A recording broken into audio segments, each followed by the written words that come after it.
Content d'être avec vous ce matin encore et toujours content de revenir ici et de vous revoir. Ça fait déjà plusieurs années qu'on travaille ensemble, on sert ensemble. Je sers avec un ministère qui s'appelle C2C, le collectif C2C, qui accompagne de l'implantation de nouvelles églises. Et puis, donc, les dernières années ont été un défi avec la pandémie, mais on fait ça depuis une douzaine d'années à peu près au travers le Canada. Moi, je m'occupe plus particulièrement du Québec. Il y a quand même une vingtaine d'églises, 22, 23 églises en implantation au Québec. Donc, Dieu continue à faire son œuvre, mais les 2 dernières années ont été beaucoup plus à de l'accompagnement et très relationnel plutôt que du développement, et on peut comprendre pourquoi. Mais merci de votre soutien, parce que l'Église ici soutient le ministère de C2C, et on est content toujours de revenir ici et de vous voir. Donc, ce matin, le Seigneur m'a donné quelque chose de particulier. Je vais essayer d'approcher ça un petit peu. Et on va prier ensemble, si vous voulez. Père, merci du privilège qu'on a de s'approcher de toi, de se mettre à ton écoute. Merci pour ce temps de louange qu'on a eu où on a pu juste ouvrir nos cœurs à exprimer notre reconnaissance pour toi, ta grandeur, ta puissance, ta beauté. Ma prière maintenant, Seigneur, que tu puisses parler, continuer de parler à nos cœurs, nous interpeller, nous faire voir ce que tu veux nous faire voir, nous faire entendre ce que tu veux nous faire entendre. Viens toucher nos cœurs, Seigneur, chacune des personnes ici. Que ce qui peut être un obstacle à ce qu'on t'entende puisse être enlevé et que nos cœurs puissent être disposés à te reconnaître. Merci, Jésus. Amen. Il y a quelque temps, j'ai vu un post sur Facebook passer.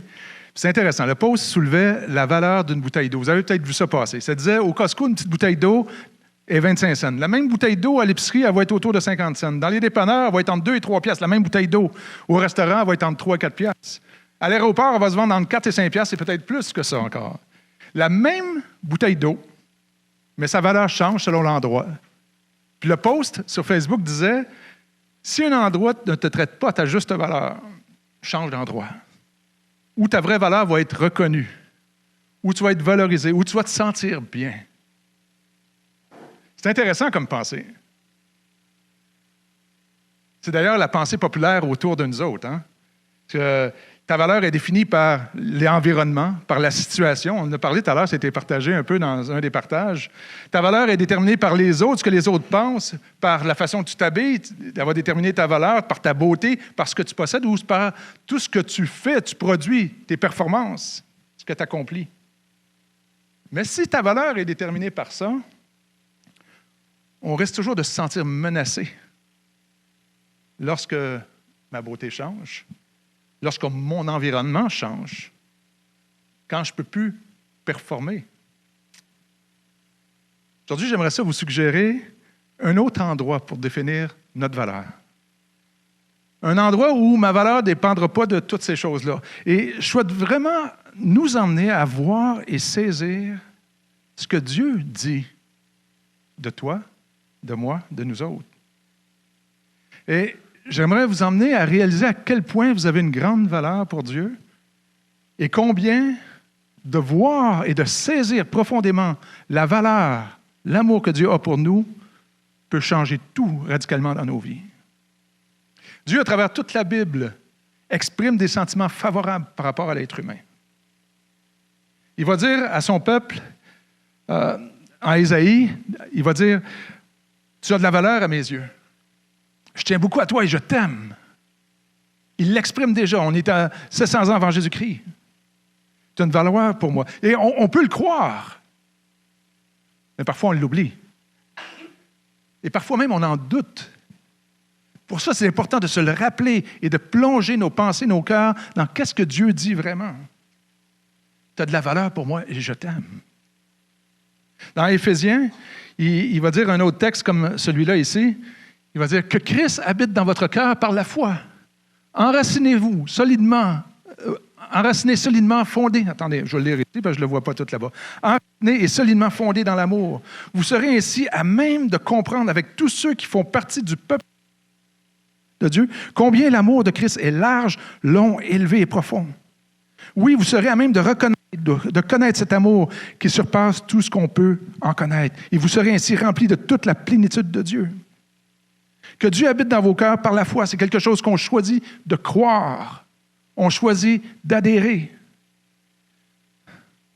quelle est la largeur, la profondeur, la hauteur, la longueur. C'est-à-dire, il n'y a pas d'endroit que l'amour de Dieu ne peut pas aller rejoindre. Qu'on soit ainsi rempli de toute la plénitude. C'est-à-dire, c'est comblé. Nos cœurs sont comblés. Complets. Et il y a notre fameux Jean 3,16 dans le Nouveau Testament aussi, qui dit « Car Dieu a tant aimé le monde qu'il a donné Jésus, afin qu'on croie en lui, qu'on puisse entrer dans la présence de Dieu, avoir cette vie éternelle. » Donc, il n'y a personne ici qui n'a pas une valeur et qui n'est pas profondément aimé, une valeur inestimable pour Dieu. Personne ici. Il n'y a personne que vous allez croiser le regard, que vous allez rencontrer, qui n'est pas profondément aimé de Dieu. Même ceux qui vous ont peut-être dévalorisé, maltraité. Personne. Et Dieu seul l'a montré de plusieurs manières. Combien on avait cette grande valeur-là. Et ce matin, j'aimerais ça en regarder une de ces manières-là. Vous savez, parfois, on voit des propriétés impressionnantes, des bâtiments, des maisons, des palais. Et quand on regarde les palais des rois de ce monde, ils reflètent le succès de ces gens-là, la puissance, l'influence, en tout cas, c'est ce qu'ils veulent, le pouvoir qu'ils ont. Je vous en ai mis quelques-uns à l'écran ici. Vous voyez, ici, on a la maison du roi de Belgique, à Bruxelles. C'est grand, c'est majestueux. Ça représente qui il est. Quelqu'un de solide, c'est ce qu'il veut communiquer. Le château de Pierrefonds, au nord de la France. Non, c'est le château de Chambord, c'est là, ailleurs. Un autre, la maison de ce roi-là. Un autre ici, là, ça, c'est le château de Pierrefonds. Palais d'Espagne. Celui des tsars de Russie. Le palais royal du roi de Thaïlande à Bangkok. Sa maison, son palais. Château de Versailles. Regardez l'intérieur. On veut communiquer la richesse, la puissance, le pouvoir, l'influence de ces grands rois-là.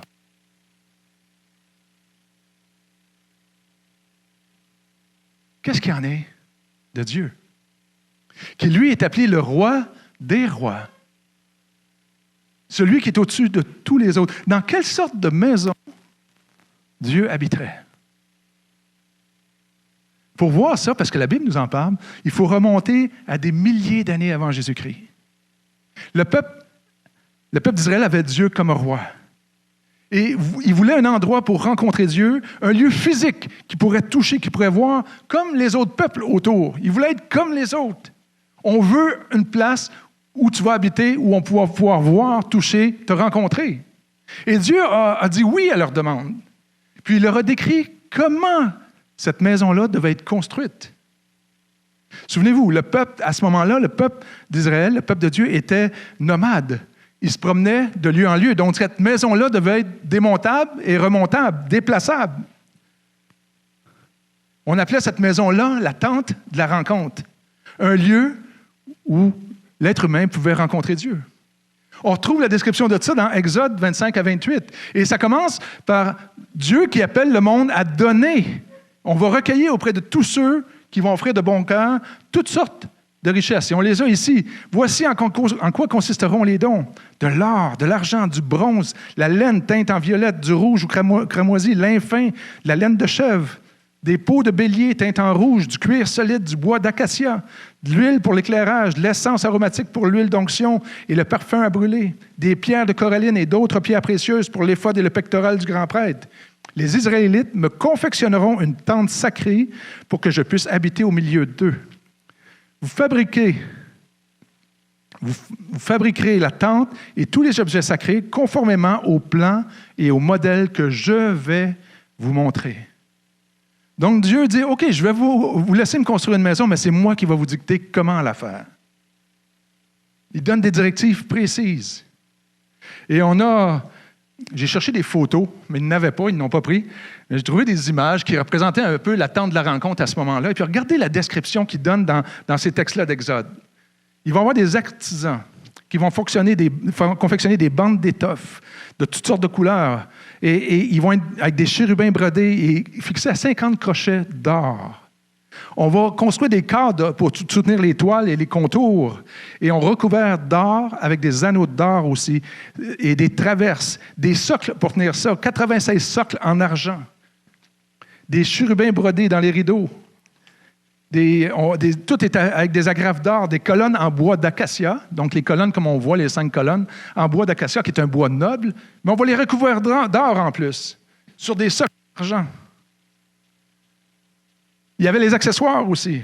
Le coffre, le fameux coffre de l'Alliance, en bois d'acacia recouvert d'or, l'intérieur puis l'extérieur, avec des bordures en or. Les barres pour la soutenir vont être en or aussi.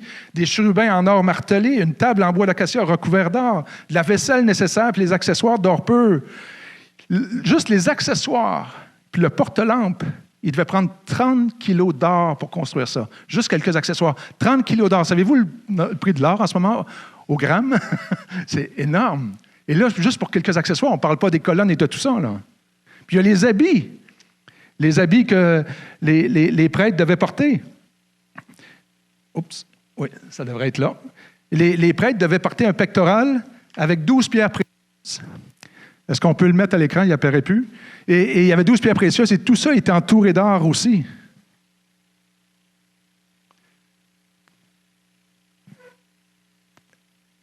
C'est quand même impressionnant, là. Est-ce qu'il y en a qui ont fait du camping ici déjà? Oui. Si vous avez été dans des campings, je ne suis pas sûr qu'on ait souvent vu des tentes comme ça. C'est une tente, là.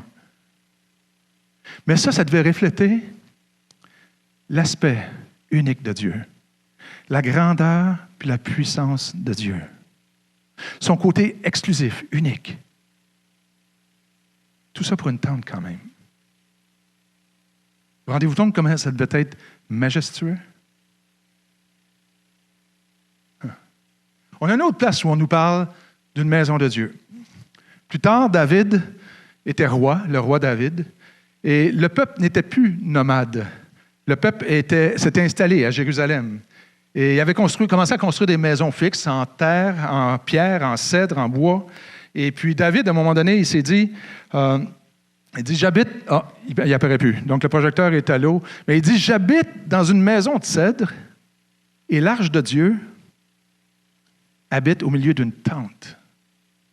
L'arche de Dieu, c'est l'arche d'alliance où Dieu descendait dans le lieu saint d'une partie de la tente de la rencontre. Les prêtres allaient rencontrer Dieu là, et l'arche était là dans laquelle il avait mis les tables de la loi. Et il dit, moi, j'habite dans une maison solide, là, et puis Dieu habiterait dans une tente. Il dit, ça se peut pas. Je ne peux pas laisser ça comme ça.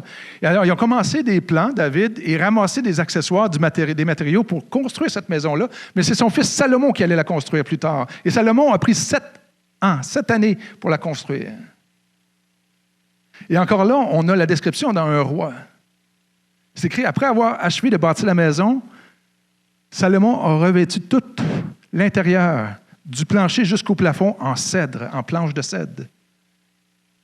Le cèdre représentait l'abondance, les cèdres du Liban, avec des sculptures de colocaine, ça c'est un fruit, puis des fleurs épanouies qui représentent l'aboutissement, l'abondance encore là. Il a fait faire un autel en bois de cèdre, puis il l'a recouvert d'or. Puis là, il a recouvert toute la maison, qui nous disent, du bas jusqu'en haut, l'intérieur et l'extérieur, d'or. Des ailes des chérubins avec les ailes déployées, des palmes recouvertes d'or. Les battants étaient en or. Les colonnes du temple en bois noble aussi, en bois d'acacia recouvert d'or aussi. C'était une œuvre d'art, A-R-T, mais une œuvre d'art aussi, O-R. Tout ça pour créer un environnement qui représente qui est Dieu. Qui est Dieu? La tente de la rencontre et le temple de Jérusalem nous démontrent les endroits où Dieu est digne de vivre. L'environnement où les êtres humains désignés pourront rencontrer Dieu. Des endroits de toute beauté. Les matériaux les plus purs, les plus prestigieux, les plus nobles. Tout ça pour la maison de Dieu. Mais ce n'est pas tout. C'est pas tout. Il y a une autre place qui nous parle encore de l'environnement où Dieu vit. Et c'est la description que Jean nous fait de la Nouvelle Jérusalem. Il nous parle que devant le trône, il y avait une mer. Ah, ça c'est le temple de Jérusalem. Merci. Et devant le trône, on est dans la Jérusalem céleste, la maison de Dieu plus tard, où comment Dieu la voit, et qui représente aussi l'environnement où ce que Dieu vit est digne de régner. Là, il nous parle de la muraille qui est construite en jaspe, mais la ville elle-même était d'or pur, aussi clair que du verre. On a ça dans Apocalypse 21. Les fondations de la muraille de la ville étaient faites de toutes sortes de pierres précieuses. Et là, regardez ça. Il y avait du saphir. Ça, c'est la fondation, là. Du saphir, du jasme, du saphir, de l'agate, de l'émeraude, de l'onyx, la sardoine, la chrysolite, le béryl, le topaze, la chrysoprasme. Je ne sais pas si je les aime toutes, le topaze, chrysoprasme, l'hyacinthe. Et pas Saint-Hyacinthe, là, c'est une pierre, celle-là. Là.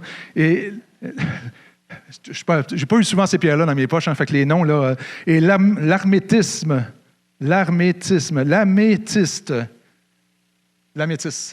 Ah oui, on le voit bien, là. Ça, la fondation, ce que Jean voit, la fondation de la ville, la ville est en or, mais la fondation, c'est toutes ces pierres précieuses-là. C'est ce que Jean nous décrit. Et je veux m'en aller quelque part avec ça, là. C'est plus qu'aucun roi a jamais eu. Les pierres les plus précieuses, les métaux les plus prestigieux, les matériaux les plus nobles, les produits les plus recherchés. Parce que Dieu est toujours plus. Dieu est toujours plus. Souvenez-vous, Moïse devant Pharaon. Dieu envoie Moïse pour libérer son peuple et rencontrer Pharaon. Il lui dit, prends ta perche, ton bâton, jette-le à terre, il va se transformer en serpent. Moïse s'en va voir Pharaon, il jette son serpent en terre, son bâton en terre, il se change en serpent. Et Pharaon fait venir ses magiciens, ils prennent leur bâton, ils le jettent à terre, se transforment en serpent aussi. Mais le serpent du bâton de Moïse, de Dieu, a englouti les autres serpents. Parce que Dieu est plus, encore plus. Jésus marchait sur la terre, il a guéri un aveugle né de naissance, ça ne s'était jamais vu. Les gens disent, personne n'enseigne comme lui, personne n'a fait ce qu'il a fait, personne n'a jamais guéri un aveugle de naissance, parce que Dieu est plus, encore plus. Jésus est appelé le roi des rois, celui qui est au-dessus de toutes les autres, celui qui est plus que les autres. C'est lui qui a le dernier mot, c'est lui qui est vainqueur. Dieu est plus. Dieu, c'est plus de bonté, plus de compassion, plus d'amour, plus de puissance, plus de tout.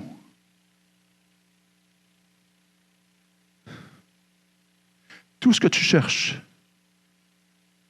pour ta vie, tous ces endroits que tu cherches pour ta valeur, pour ton estime, pour ton espoir, Dieu va le faire encore mieux. Parce que Dieu est plus.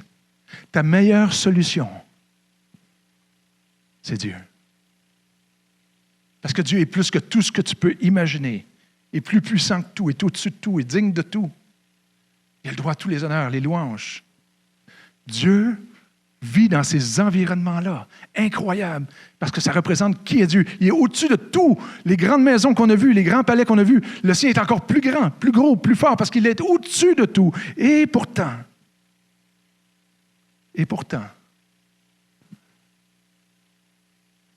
lui, qui était de condition divine,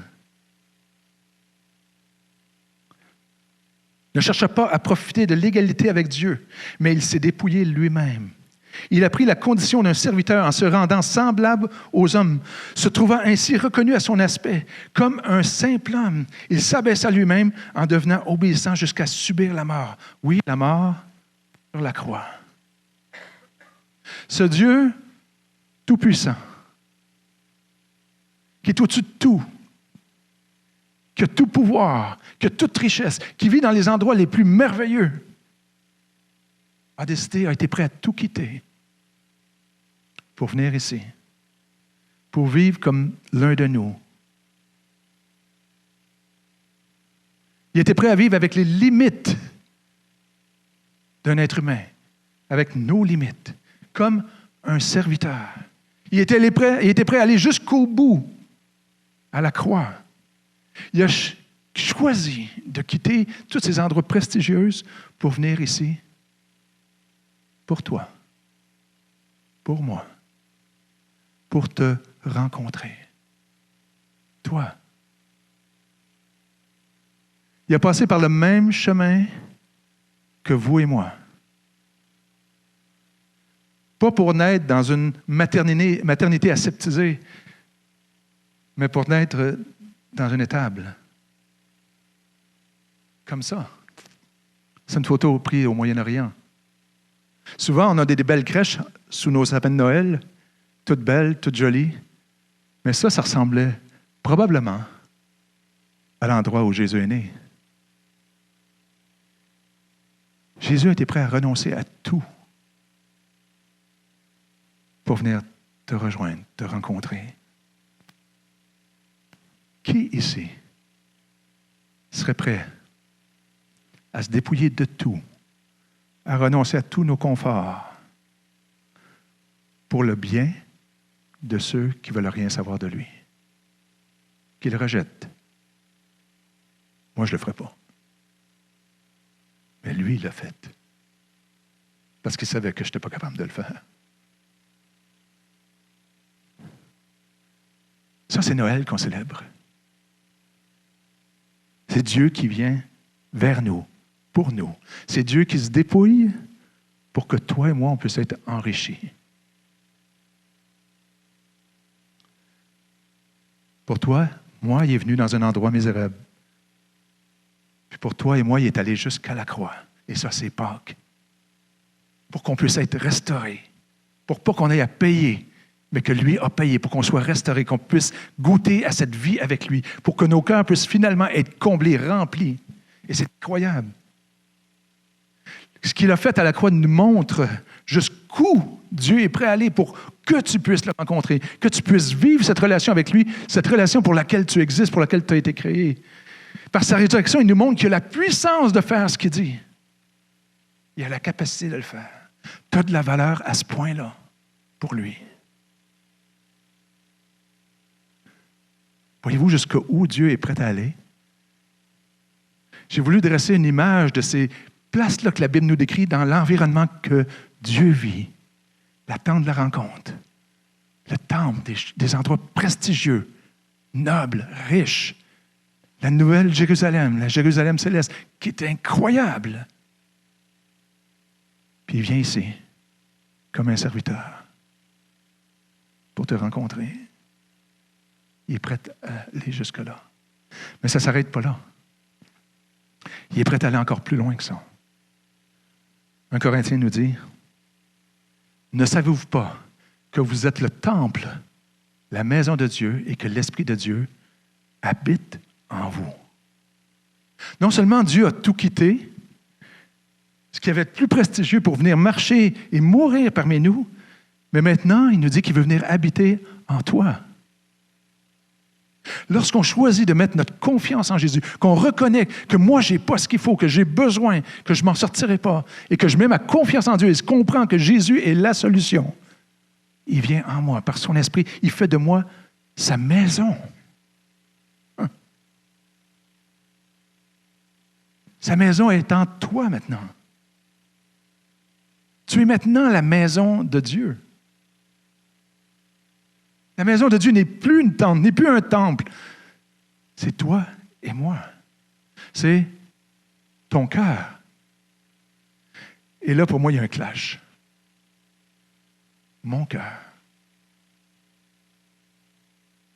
Ce Dieu qui est digne de vivre dans les endroits les plus belles, les plus riches, les plus prestigieuses, choisit de venir vivre dans mon cœur. Dans cet endroit-là que si tout était mis en lumière, j'aurais probablement à rougir. Dans cet endroit-là qui est parfois très beau, mais aussi trop souvent noir et sombre. Nos cœurs.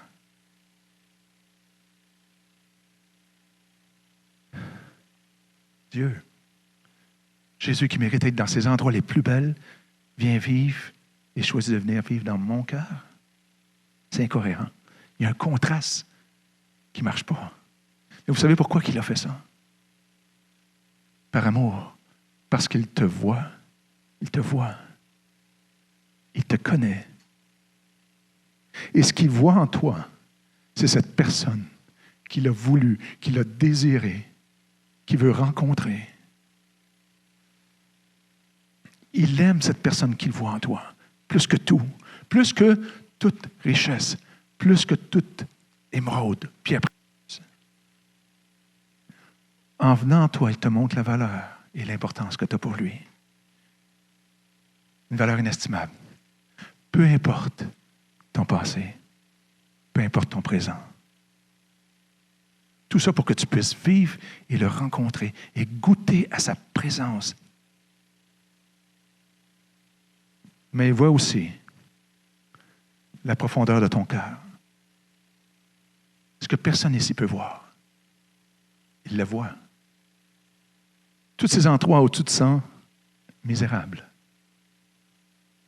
où tu souffres, il va être là, près de toi, parce qu'il sait que la guérison, la transformation est possible. Il n'y a aucun endroit dans les profondeurs de ton cœur que l'amour de Dieu, la puissance de Dieu ne peut pas venir toucher. C'est la prière de Paul dans les Éphésiens, qu'on puisse comprendre à quel point elle est grande et qu'on puisse saisir la profondeur, la hauteur, la longueur, la largeur de l'amour de Dieu. Il a été prêt à laisser derrière lui tout ce qui, à nos yeux, a une grande richesse, parce qu'il y a vu une richesse encore plus grande en toi. Est-ce que ça vous rappelle la parabole que cet homme qui trouve une perle dans un champ, puis il vend tout ce qu'il a pour acheter ce champ-là avec la perle précieuse qui est dedans? Cette parabole-là nous rappelle l'Évangile, que quelqu'un qui découvre l'Évangile, il voit tellement que cette mort et résurrection de Jésus-Christ, l'Évangile, mort et résurrection de Jésus-Christ, qui nous réconcilie, qui nous restaure dans notre relation avec Dieu, qui nous permet d'être entrés en relation avec Dieu. Et la richesse la plus grande, la perle la plus grande, on est prêt à tout laisser côté, ce en quoi on mettait nos espoirs, pour mettre notre espoir là-dedans. C'est ce qu'il nous appelle à faire quand on découvre la beauté de ce que Jésus-Christ a fait. Mais c'est ce que Dieu a été prêt à faire aussi, laisser tout derrière, parce qu'il a vu en toi une beauté encore plus grande. Et qui était venu et était prêt à aller jusqu'au bout, jusqu'à la croix, pour que tu puisses goûter à cette paix, à cette richesse, à sa présence. Dieu est encore plus. Il fait encore mieux que tous les endroits, ceux en qui ou en quoi tu pourrais mettre ton espoir pour qu'est-ce qui va arriver ce soir, demain, après-demain, l'année prochaine. Il voit à ton endroit où tu cherches pour combler ce manque d'espérance sans jamais y arriver réellement.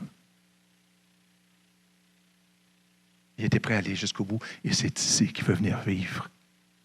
Vous savez, quand je regarde ça, puis je pense à tout ça, je sens que je ne mérite tellement pas cet amour-là.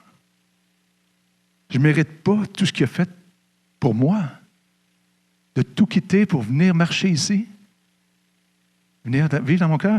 Je ne sais pas si vous vous sentez comme ça, mais je ne suis pas digne de ça. Je ne mérite pas ça. Peut-être que vous vous sentez comme ça, et si vous vous sentez comme ça, vous avez raison. Parce que ni vous ni moi, on mérite ça. Je ne mérite pas cette faveur-là. Vous non plus. Ce que vous et moi, on mérite, c'est d'être rejetés, abandonnés, à cause du rejet qu'on a fait nous-mêmes. Mon choix de ne pas suivre Dieu, mais même me confier dans mes propres espérances, dans mes propres ressources, dans mes moyens, dans mes performances, dans mes capacités. Toutes les fois que je choisis mes solutions au lieu de lui faire confiance, je contribue à alimenter ce qui amène la souffrance dans ce monde-là. Mais Dieu a choisi de t'aimer et de m'aimer malgré tout. Et lui n'abandonne pas. Il n'abandonne jamais. Ça s'appelle la grâce. Dieu ne nous donne pas ce qu'on mérite.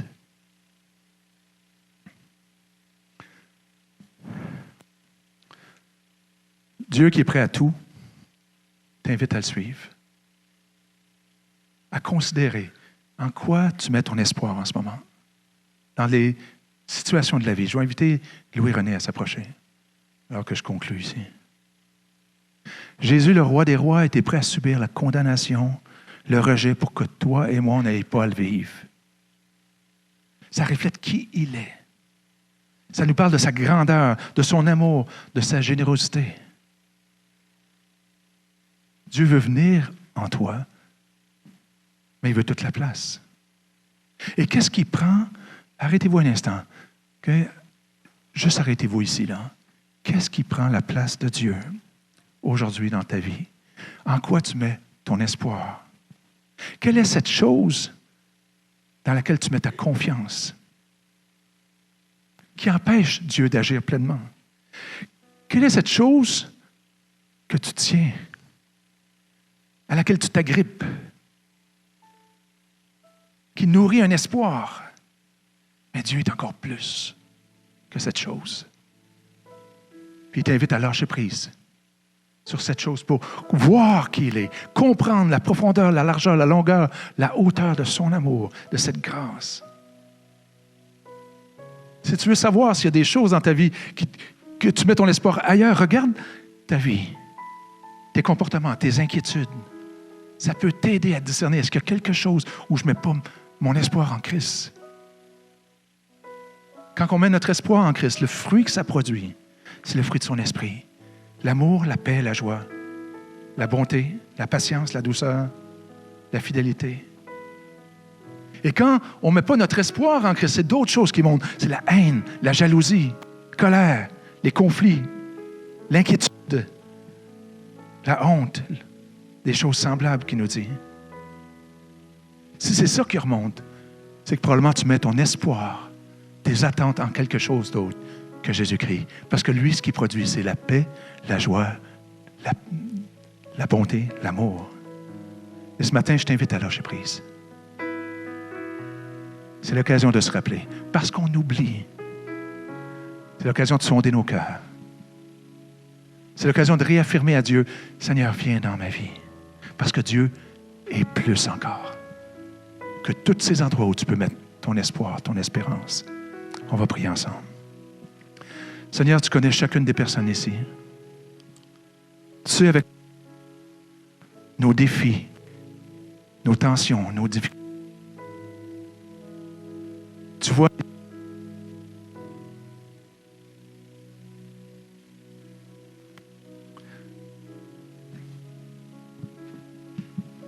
Seigneur, tu comprends nos cœurs. Tu comprends ces inquiétudes, ces souffrances qu'on vit, mais tu nous accueilles. Et tu nous dis, laisse-moi ta place. Laisse-moi la place. Laisse-moi prendre la place. Mets ta confiance en moi, ton espoir en moi. On a vu ce matin que Dieu, Jésus, est plus grand que tout. Il veut nous le faire comprendre. Seigneur, prends la place qui te revient. Merci, Jésus, d'être qui tu es. Merci de vivre en nous maintenant. Ces endroits misérables, belles parfois, ces endroits qui sont parfois très beaux, mais misérables trop souvent. Merci de venir restaurer et guérir, Seigneur, ce qui a besoin d'être restauré et guéri. Merci, Jésus. Prends toute la place, Seigneur. Amen.